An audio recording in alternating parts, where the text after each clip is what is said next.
We recently, during the midsummer in July, went on a 2-week road trip. This was like, 4,700 kilometers in like 12 days. It just seemed like the right moment. I was feeling well enough.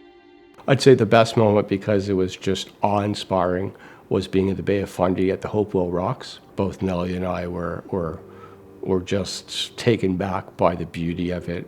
And that doesn't mean that my disease didn't affect how we went about our days. And so, there were moments we had to stop. There are moments that Nellie had to go do something that I just couldn't do. And those are hard. Those are the moments of having to accept your situation for what it is, as opposed to fighting it. Care partners go through a lot. I know this journey has been as hard on her as on me. I'm very grateful for my wife and what she brings to my life. I have chronic lymphocytic leukemia, also known as CLL. Everyone experiences it very differently, depending on your markers, depending on several factors. So some people will be diagnosed and not need treatment for 10 years.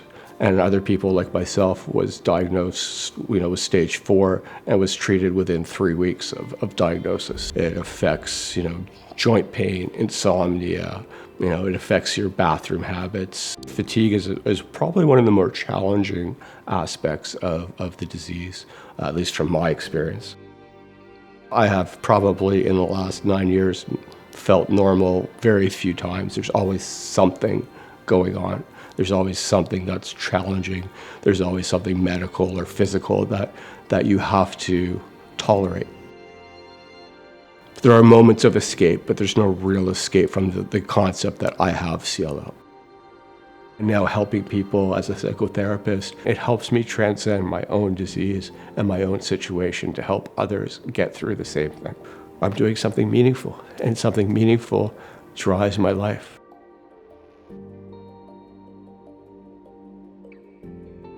CLL is a chronic blood condition. It tends to be one of what we would call slower growing cancers of the blood. With first-line therapy, we can control the disease, sometimes for several to many years now. In many patients, the disease does start to grumble back. At that time, we would often use a different type of therapy. We call that second-line therapy. And more often than not, it's a different type of treatment or drug combination than we've used the first time. But the goal is now longer remissions, better quality of life, and potentially cure for some patients. So where we're going is an opportunity for patients to be free of treatment and not have to come to the clinic as frequently and not be getting blood tests as frequently. I think that's an exciting development. I think that's a positive impact on the quality of life for any patient. I accept that my body doesn't work the same way as it once did. And that's really one of the hardest things in this whole process, is to accept that I am not the person I once was. I can't do all the things that I once could. I can't control my disease. I can only control how I deal with it. Do you roll up in a ball and just go, oh my God, what am I going to do? Or do you take a deep breath and go, let's see what we can do? It's my responsibility to me and to my family to kind of have an idea of what's going on and how to conduct myself.